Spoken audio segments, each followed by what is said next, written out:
Chapter 3. The Union of Speed and Restraint. A fast mind and a calm tongue. That is divine balance. Two forces live inside you. One moves like fire. The other stands like stone. The first is your mind, quick, electric, endlessly curious. The second is your discipline, the invisible wall that gives the fire shape. Individually, they are incomplete. A fast mind without restraint burns itself. Restraint without motion stagnates into passivity. But when they meet, they form something extraordinary. Stoic speed, the perfect equilibrium between velocity and a virtue. The fire and the frame. Think of a blacksmith. The hammer must move fast to shape the iron, but the hand must be steady. If the swing is reckless, the work is ruined. If it's too slow, the metal hardens before it's formed. Your mind is the hammer. Your self-control is the hand. Speed creates potential. Restraint creates precision. The purpose of discipline is not to kill motion, but to guide it. This is what separates the impulsive from the powerful, the loud from the wise. Power is not force. Power is form. The Stoic definition of strength. To the Stoics, strength was not about domination. It was about containment. Seneca wrote, "No man is free who is not master of himself." Epictetus echoed, "You cannot control external events, only your response. But the response of the wise is not slow. It is measured." Restraint doesn't mean silence forever. It means perfect timing. When your words are born from reflection rather than reaction, they carry gravity. Marcus Aurelius led armies and governed empires not through volume, but through presence. He understood the geometry of leadership. The calmer you are, the faster others move toward your stillness. The psychology of controlled speed. Modern neuroscience explains what the Stoics sensed through intuition.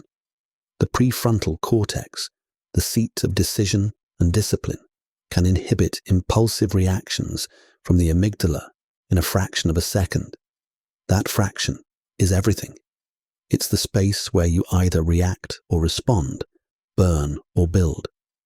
That microsecond pause is the union of speed and restraint, the modern version of the Stoic virtue called sophrosyne, meaning temperance in motion.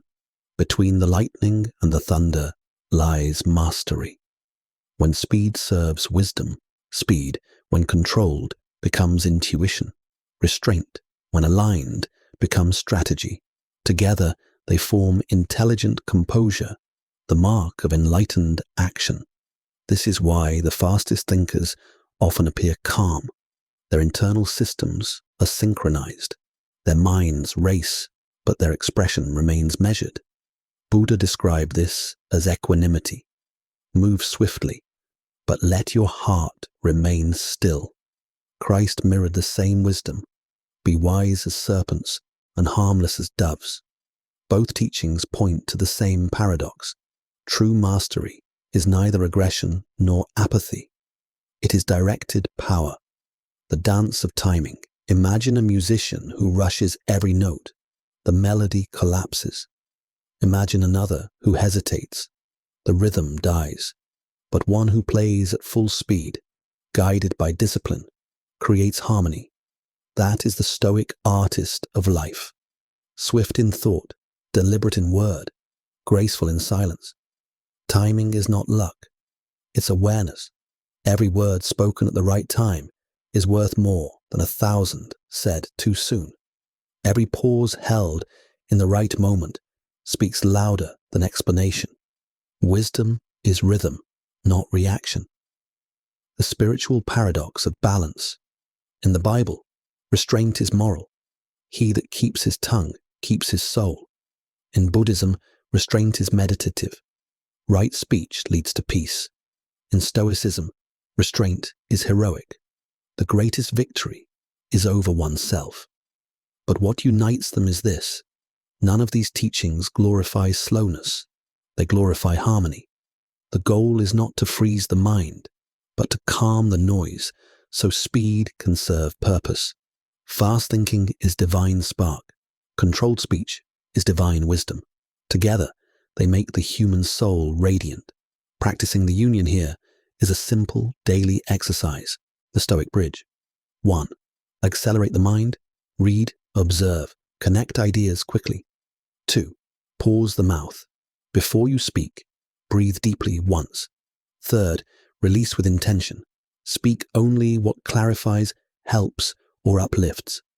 This aligns the two hemispheres of power, the lightning of intellect and the gravity of restraint. It's not suppression, it's synchronization.